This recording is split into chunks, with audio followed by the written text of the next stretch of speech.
We've got one last customer that's going to come up and give us a presentation. He's the Chief Digital Officer over at BBVA.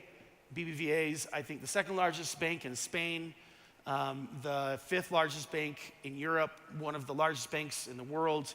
They have the largest bank in Mexico and several other South American countries. And the way that he's gone about evolving and driving digitization, digital transformation at BBVA is mind-boggling, the pace that he's gone through. So with that, let's welcome to the stage Derek White.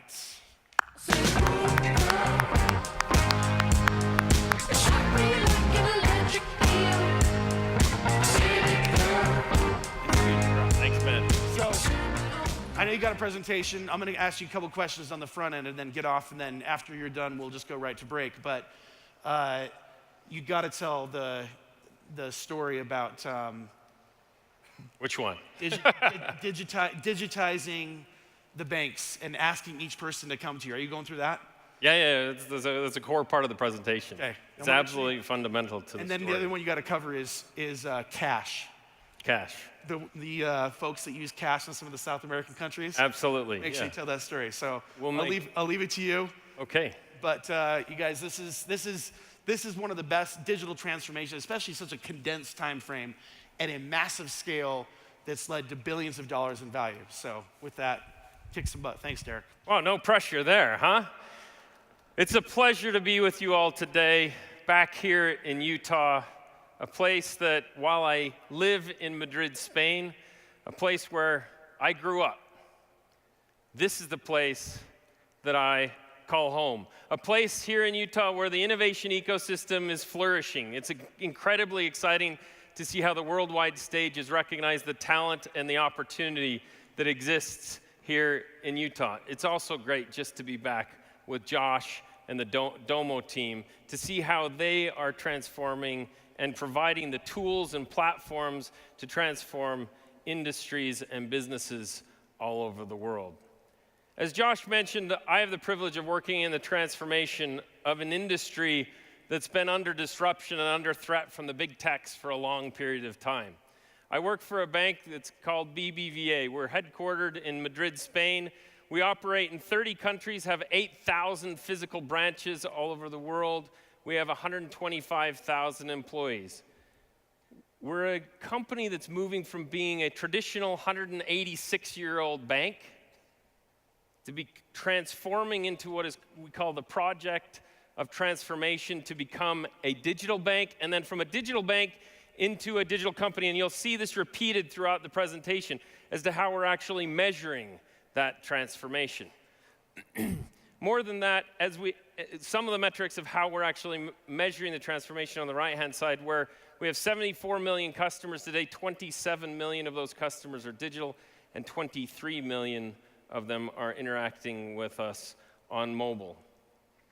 Now, the transformation in the banking industry has been talked about for some time, and many are saying, is it the death of banks? Let's roll this video to show you a little bit of the glimpse into how we view the world today. Roll the video, please.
So we fundamentally think that banking has a very bright future, but let's change tunes for just a minute. Many of you will be aware that the HBO smash hit, worldwide hit, Game of Thrones lands its final season in the coming weeks on the small screen. Now this is a story, yes, you got some fans out there I can see, yeah? I wonder which house you're aligned to. Now, it's a story of an epic battle between monolithic houses that seek to dominate that world, gathering and reaping the resources for their own benefit and gain. In our world, the real world, data is increasingly one of the most valuable resources for business. A resource that the big tech houses have used to propel the value of their company to the top of the valuation of business lists. And in our world, currently, as things stand, there's a perceived gap or conflict between the ownership of data and those that actually generate the value from those that create the data.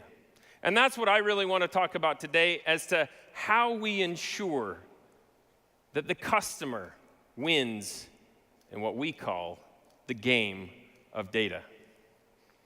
With that in mind, 3 key things today about data. We're going to talk about ecosystems, value, and how we get smart. We'll give you a peek inside of BBVA as to just a few things that we're doing to use data to help our customers and get the data to work on behalf of our customers. But let's just start with a big number. Humanity generates 2.5 quintillion bytes of data every day. Now that's 2.5 followed by 18 zeros. And we all know how it's generated. It's generated from our messaging, from watching, from buying, etc. All of our digital footprint. The Domo team has shared great statistics, and Domo never sleeps, as to how data is generated every single second. And people often say that data is the new oil, but I would challenge that, because oil is really only valuable in its first-time use. Whereas, is there perhaps another analogy that is better suited for data, and that being water, and how data and water ecosystems can compare? Now, we had a little bit of a play with this big number that is 2.5 quintillion. And that 2.5 quintillion equates to the number, the drops of water in the largest surface area lake in the world. 307 miles is the length of Lake Michigan. That's the length that's larger than the Grand Canyon. That's about the distance from here to Denver. There are 20,000 drops of water in just 1 liter. But why does this all matter? Bytes, drops, data, water. It's about how information and data flow. It's about how water flows, how it's stored, how it's captured, and where true value is actually harnessed. We've tried to bring this to life in the following video. Roll the video, please. Data is essential for the growth of any company. But where does this data come from, and how is it managed? Well, in many ways, it's a little like the water ecosystem. Data is generated in many places and flows around the ecosystem in bytes, streams, and into clouds.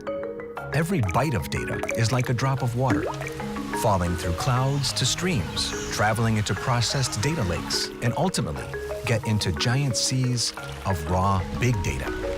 It can be endlessly recycled and reused. In this huge ecosystem, businesses manage their own data lakes, where the data they collect is stored. But how they manage these lakes can be very different. Some lakes are really just dead lagoons, where the data is neither stored or processed and just evaporates to nothing. Other lakes are more like a calm underground aquifer. The water goes in and is safely stored and cleaned, but nothing is done with it. The GAFAs of the world have huge reservoirs fed by multiple streams, but where only they can use them, and the output is singular and highly controlled by them. Our vision at BBVA is different. A lake centered around trust, consent, and mutual benefit, where the customer's data is managed for their advantage, where the ecosystem is truly sustainable and open, where innovation is encouraged, and where economic success is shared. An environment designed to create opportunities for everyone. BBVA, creating opportunities. So the question for all of you business leaders out there today is, what kind of data lake do you have? Are you capturing the data? Are you storing the data?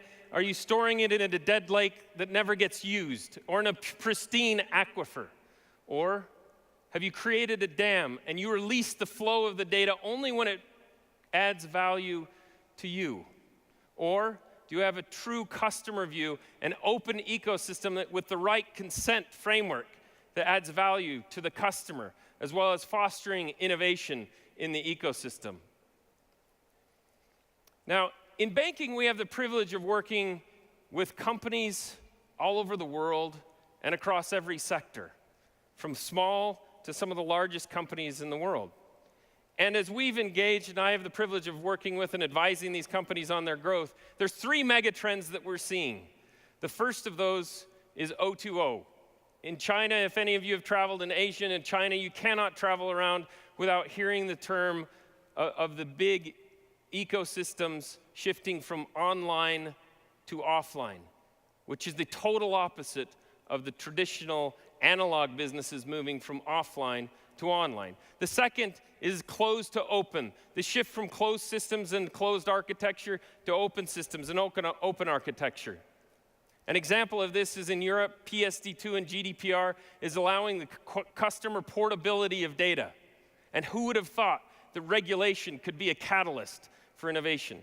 The last is how all of this interaction, customer interaction, is generating new opportunities. An example of that is in the game Fortnite and the distributed social behavior that that's creating within our children, how Marshmallow performed a virtual concert with 10 million people attended. They stopped their gaming and they started virtual dancing.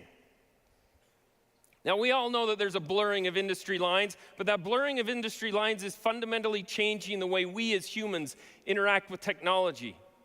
It starts with chat, social media, and e-commerce. But these big tech companies have 3 primary goals in mind. First, to scale their number of users to billions of users.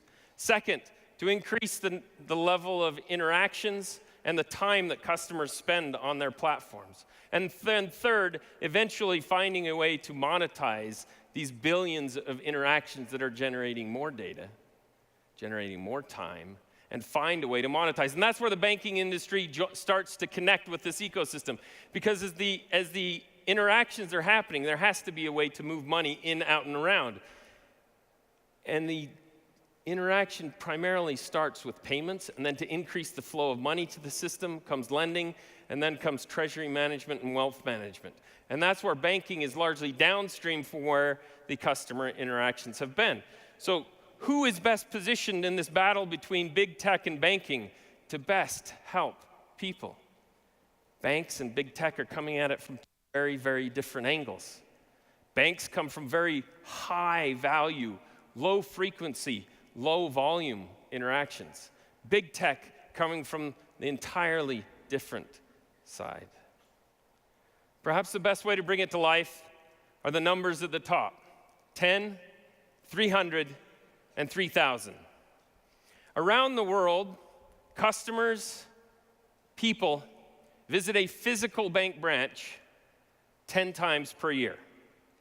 Now that may surprise many of you, and many of you may not visit a branch 10 times a year. But customers are also visiting a mobile banking application, our mobile banking application, 300 times per year. We are all visiting the big ecosystems up to 3,000 times a year. So analog businesses that are built in the offline world trying to go online have 10 interactions versus an interaction at 3,000 times a year. How good do you have to be at selling? How good do you have to be at building trust in a digital world versus in a physical world, in a 10 versus 3,000 model? Those are 3 kind of mega trends that we see impacting all of our customers across every segment. But then we take those megatrends and translate them into 4 things that we're doing inside the transformation of a bank that is recognized around the world as one of the digital leaders. And this first principle is how we created what Forrester has identified as the best mobile banking application in the world. It's a simple principle of do it yourself. Looking at the top 50 reasons why any one of you would leave your seat sitting there today or your armchair at home and you would take the time to walk into a physical branch, why would you do that? Is it because you want to talk and get advice from another human? Or is it because you can't do it on this device? So we looked at it, and we looked at the top 50 jobs to be done, the top 50 reasons why someone would walk into a branch. And we made 92% of those things available. 92% of the things that any person would want to do, they can do on their mobile phone in a matter of seconds through a beautiful experience that is intuitive and is engaging.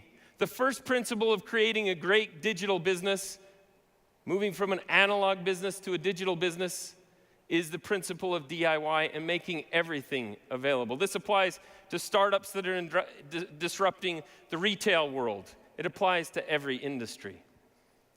And designing around the human need that is the customer.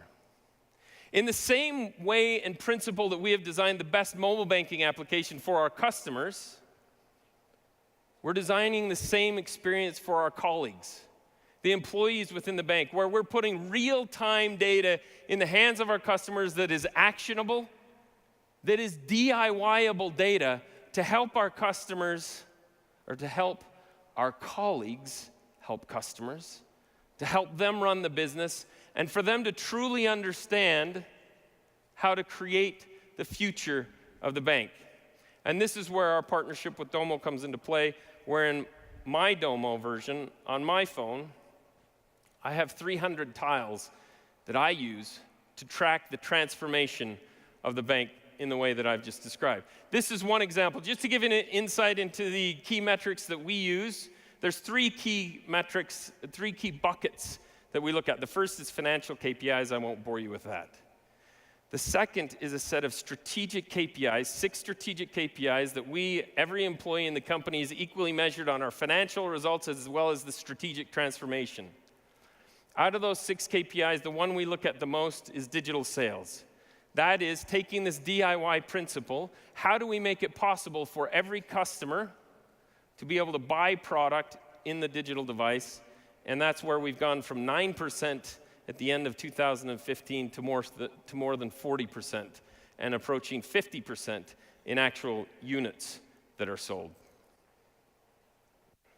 And the last one is leading indicators and how we start to measure how customers are interacting with their money and how those interactions lead to the future of how we create the future of the company.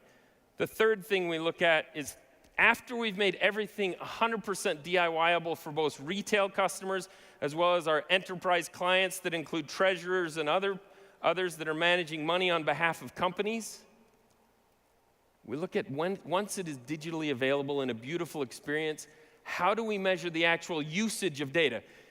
We looked at the data ecosystem, and it's great that every interaction we identify creates hundreds of data points. Each of those data points then is stored in a data lake. But the beauty of this metric is bringing it back at a per interaction level, the billions of interactions that we have with our customers every year.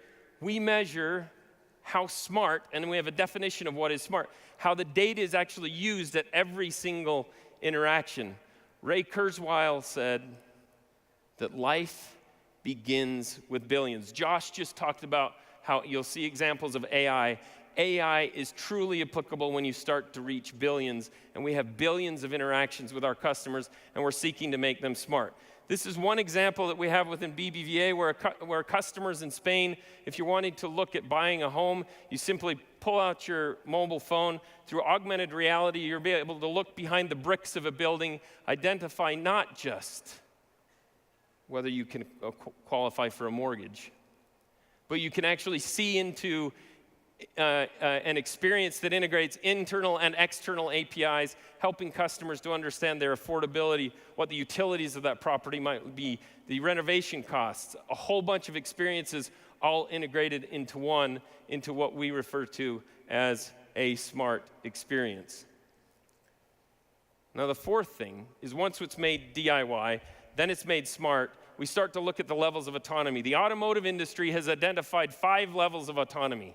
And that all has to do with hands-on, feet-on, mind-on, which is basics. As we step up from level 0 to level 5, it's hands-off, feet-off, mind-off. In the same way that the automotive industry is creating autonomy in vehicles, we're looking to create the self-driven bank account, helping customers move from point A to point B on their financial journey in an autonomous way. And so to conclude, where do we see the future of banking?